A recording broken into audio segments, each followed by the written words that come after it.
All right, so we got it. 1990 Ford Ranger. We picked this up today. 1990 Ford Ranger XLT. Selling by original owner. That's pretty wild. It's in Dunwoody of all places. Actual mileage is almost 144K. Engine runs good. AC died years ago. 4-liter V6. Automatic transmission, rear-wheel drive. It's $2,500. This is extremely clean. And please no calls after 9 p.m. Ladies and gentlemen. Ladies and gentlemen. This vehicle will be sold, U-Haul trailer hitch, to the highest bid at Perimeter Mall. Oh my lord. This vehicle will be sold by the end of today. You know what?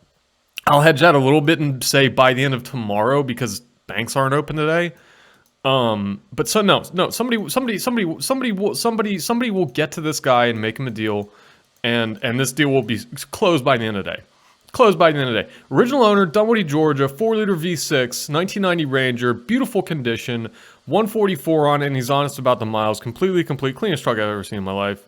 Ladies and gentlemen, that's your steal. That's your steal. One owner truck. Here it is. It's an XLT 4.0 V6. It's got the automatic transmission, two-tone paint. It's definitely your retail unit, and I bought this from the original owner for $2,000.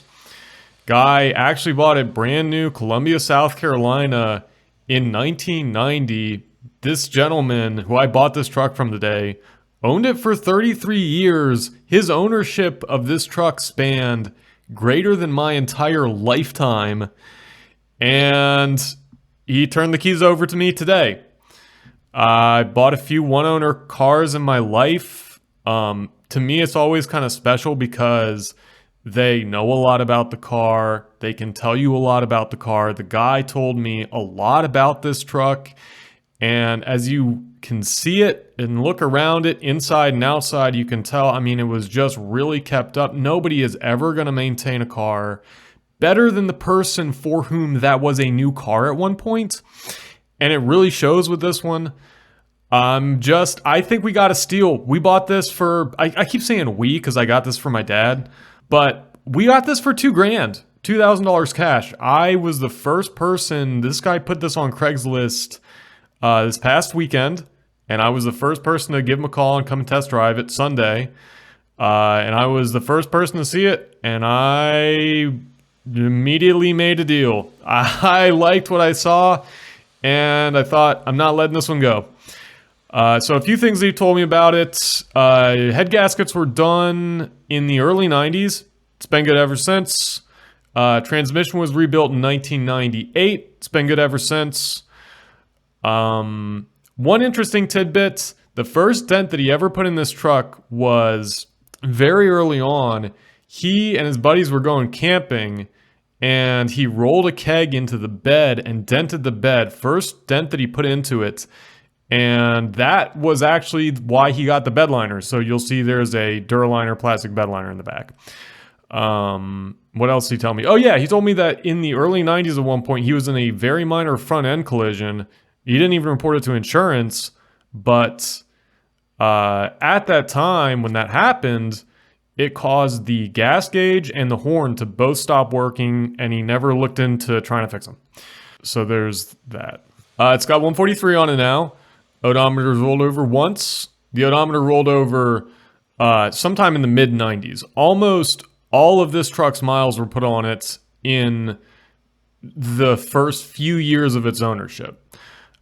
So he gave me his records going back to 98 or 99. And you can see in 98 or 99, the truck already had 131 on it. And it has taken the past 20-something, 25 years ago from 131 to 143. So yeah, I mean, for the first like 7-ish years, maybe 6 years that the guy had this thing, it was a daily. And then for the past 25 plus years, it's been just a secondary vehicle, has not gotten a ton of miles. Issues with it. The first things I noticed when I test drove it, the windshield has a crack in it. No big deal. It needs shocks desperately. The shocks are original, and you know, you can actually really tell that this thing does actually need shocks. So windshield shocks. Got out on the highway. Kind of shook. kind of felt like it needed the tires balanced, so I'm probably gonna have the tires balanced and rotated. The transmission has a very firm 1 to 2 shift. And that kind of, when I first drove it around a parking lot at low speed, low load, it really seemed to kind of bang the 1-2 shift. So I don't know if I'm concerned about that or not. The guy told me that when he had the transmission rebuilt, the transmission shop told him that you can come back and have the bands adjusted and that'll help smooth it out. But he said that never bothered him and he's always driven it that way. I don't know if that's really a concern or not. Just something I noticed. AC's out. AC's been out forever. It is an R12 system and we have really no leads as to what is up with it. I tried to ask the guy, when did the AC die? Did you ever try to get it fixed? Did you ever ask anybody about it? Have it diagnosed? And he did not have a lot of information for me on that. So, yeah. So windshield, which we're not going to worry with, honestly. Shocks, AC. Shocks and AC. Oh, and the brakes. Yeah, the brakes. The brake pedal is does not offer enough resistance. The brake pedal goes straight to the floor, actually. It's kind of unnerving, except that the brakes actually work perfectly. So I have had zero issue stopping this vehicle in any way. The brakes work perfectly fine as far as I can tell or have been able to tell. I'm sure if you got in a sketchy situation, they would probably not be ideal. But yeah, but the pedal goes to the floor is the issue. I think it's a master cylinder, feels like a master cylinder. The master was replaced in 2011, but parts quality now, especially, you get a lot of brand new stuff that's bad out of the box.